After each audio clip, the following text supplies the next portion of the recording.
Big boss 18 के episode 3 की शुरुआत हुई और एपिसोड 3 की शुरुआत में आपने देखा कि विवियन और चाहत के बीच बेड को लेकर आर्ग्यू हो रही थी, जहां पर विवियन चाहत से कहते हैं कि तू अब से अपने बेड पे सोएगी। तो इस बात से चाहत बिल्कुल इनकार कर देती है। एक्सप्लेन करने की आदत नहीं मुझे, ऐसा कुछ विवियन ने कहा। सीन 2 में आप देख सकते हैं कि सारे हाउसमेट्स गार्डन में बैठे हुए होते हैं और सारा अपने हस्बैंड से कहती है कि मेरे लिए चाय बनाओ, मेक द बेस्ट टी। कहते हैं इतनी सुबह सुबह इतना रोमांस क्यों जाग गया है। वही विवियन हंसी हंसी में कहते हैं कौन सी tea? Chamomile tea, chamomile tea. तो वहीं आगे विवियन कहते हैं आरफीन से कि आपकी बेगम, मुझे ऐसे फ्यूचरिस्टिक दिखाई दे रहा है कि आपकी बेगम फ्यूचर में कैमोमल ऐसे घस के घूम रही होगी बिग बॉस के घर में। मुस्कान से कहती है कि विवियन को जो है बेड पे नहीं सोना, उनको बेड के जहाँ बेड है रूम में वहाँ नहीं सोना, उनको बाहर सोना है, क्योंकि जस्ट बिकॉज वहाँ पे उनको ठंड ज़्यादा लग रही है, इसलिए वो मना कर रहे हैं वहाँ पे सोने से। सोऊंगी बाहर, मैं तो नहीं सोऊंगी बाहर, उनको जहाँ सोना है सोए। वो ऐसे विवियन की एक्टिंग करके कह रही थी मैं तो नहीं सोऊंगी बाहर, ऐसे नहीं करनी, ऐसे वो विवियन की एक्टिंग कर रही थी, लेकिन सैडली उनको वो जमी नहीं उसकी एक्टिंग। So very sad. यहाँ पे अविनाश हेमा से कहता है कि मुझे एक एप्पल मिल सकता है क्या? उसके बाद हेमा जी हंसते हंसते कहती है कि उसके बदले मुझे क्या मिलेगा, उसके बदले मुझे क्या मिलेगा? अरे मैडम, उसके पास भी कुछ नहीं है वहाँ पर जो आपको मिल जाएगा। अविनाश कहते हैं मैं क्या दे सकता हूँ आपको, मैं क्या दे सकता हूँ, मैं तो बस आपको अनकंडीशनल प्यार दे सकता हूँ। ये सुनकर तो हेमा जी बहुत ही खुश हो गई। अविनाश की मम्मी की जय, मेरी मम्मी की जय, सबकी मम्मी की जय। वो तो बहुत ही खुश हो गई, पता नहीं क्या उनके अंदर क्या आत्मा आ गई थी पता नहीं, तो वो सबकी मम्मी की जय करने लगी। यहाँ विवियन और चाहत में बेड को लेकर कन्वर्सेशन चल रही थी। कहते हैं कि अभी बेड पे कौन सो रहा है, अभी फिलहाल में बेड पे कौन सो रहा है? तो चाहत कहती है आप। तो विवियन कहते हैं क्या वो बेड मेरा हो गया? एक बार सोने से वो बेड मेरा हो गया? नहीं ना। चाहत कहती है कि जिस बेड पर आप सोए हैं उस बेड पर श्रुति का भी है, तो आपको उससे पूछना पड़ेगा। तो विवियन जबरदस्त जवाब देते हैं चाहत को कि या तो मैं वहां सोऊंगा या सारा बेड खाली, या तो मैं वहां सोऊंगा या सारा बेड खाली हो जाएगा। चाहत कहती है आप ये सब श्रुतिका से पूछे। तो विवियन कहते ऑर्डर ना दे लड़की, ऑर्डर ना दे लड़की। तो श्रुतिका को कहीं ना कहीं लग जाती है बात कि ये बंदा बोल रहा है ऑर्डर ना दे लड़की, ऐसे एटीट्यूड में बोल के। विवियन आगे कहते हैं और मेरे पास रीज़न भी है वहाँ नहीं सोने का, मैं वहाँ सोया हुआ और जब से उठा हूँ मेरा सर दर्द है, इसलिए मैं वहाँ नहीं सो सकता। ऐसे कहीं ना कहीं विवियन ने ये जो चीज़ थी वो क्लियर कर दी। इस घर का जो एसी है वो बहुत स्ट्रांग है, इस घर का जो एसी है वो बहुत स्ट्रांग है, इसलिए मैं वहाँ नहीं सोऊंगा, इसलिए मैं बाहर सोया। उसके बाद विवियन चाहत से कहते कि तुमसे आर्ग्यू करके कोई फ़ायदा नहीं है, सिर्फ और सिर्फ एनर्जी वेस्ट होगी। तो ये बेस्ट आंसर था विवियन की तरफ से। जिस इंसान को बेड मिला है उसे वहाँ सोना नहीं है, और मैं वहाँ सो नहीं सकता क्योंकि मेरे रीजंस है। तो जिसको वो बेड मिला है उसको वहीं सोना पड़ेगा, ऐसा विवियन ने कहा। और मेरे पास दूसरी चॉइस भी नहीं है, वो बेड मेरे को चाहिए नहीं और मैं वहाँ सो सकता नहीं, और मेरे पास चॉइस है भी नहीं, तो मैं बाहर सोऊंगा, जिसको वहाँ सोना है सो जाए।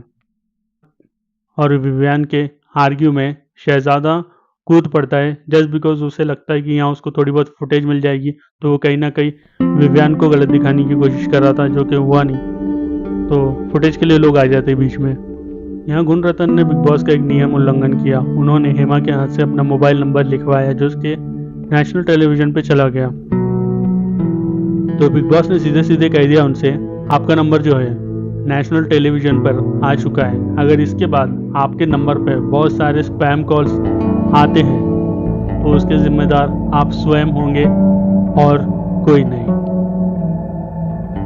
आगे गुणरत्न ने एज यूजुअल अपनी नौटंकी शुरू कर दी, अपना वो जो जोकर वाली कैटेगरी लेके वो जो जैसी भी हरकतें वो करते हैं वो उन्होंने शुरू कर दिया।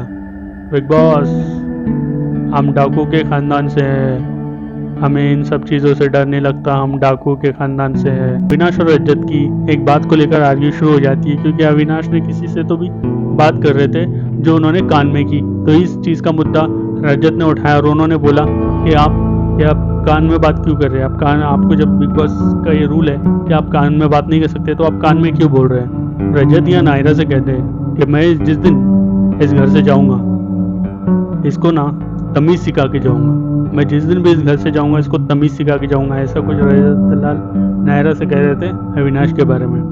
रजत कहते हैं रूल के खिलाफ है बोलना, कान के अंदर, कान में बोलना ये रूल नहीं है, और कान में बोलना ये बिग बॉस के रूल के अगेंस्ट है। यहाँ पे अविनाश कहता है कि मेरा मन किया कान में बोलने के, मैंने बोल दिया। वहीं रजत कहता है यहाँ पर मर्जी के हिसाब से कोई चीज़ नहीं होती, यहाँ हर किसी की मर्जी के हिसाब से चीज़ें नहीं चलती। अविनाश कहता है मुझसे कंट्रोल नहीं हुआ, निकल जाता है मुंह से, हो जाता है, मेरे भी मुंह से निकल जाता है। उसी पर रजत दलाल कहता है हाँ भाई निकल जाता है, मेरे हाथ से भी कभी कभी हाथ निकल जाता है, मेरे हाथ से भी हाथ निकल जाता है कभी कभी, लेकिन कुछ कर नहीं सकता ना, नहीं निकाल सकता। सारा और शिल्पा के बीच फूड को लेकर कन्वर्सेशन चल रही है, जिसमें सारा शिल्पा से कहती है कि यहाँ पर सबको इक्वल फूड नहीं मिल रहा, जो पहले खाते हैं वो ज़्यादा खा जाते हैं, उनको ज़्यादा मिल जाता है, और जो बाद में खाते हैं उनको लेस खाना मिलता है, लेस फूड मिलता है।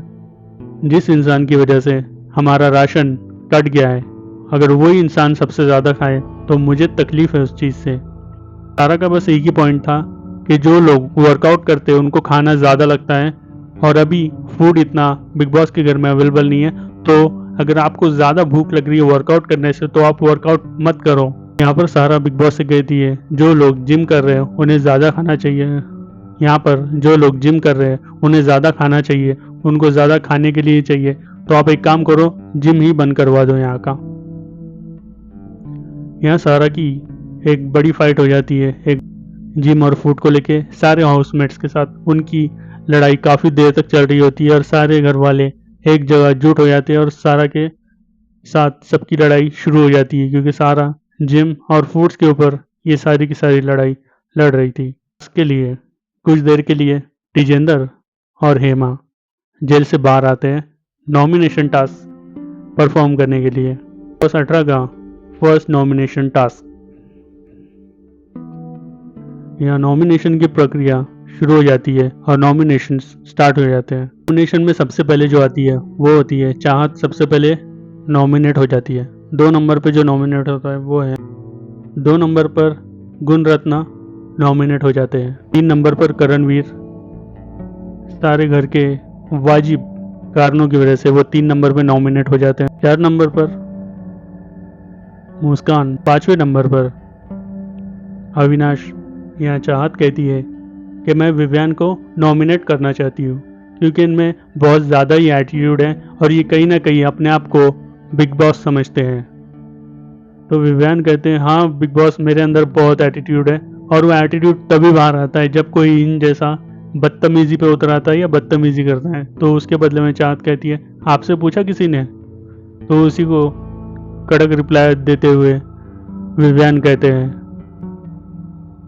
तेरे से बात करी किसने? तो विवियान के इसी डायलॉग से चाहत को बहुत ही तीखी वाली मिर्ची लग जाती है।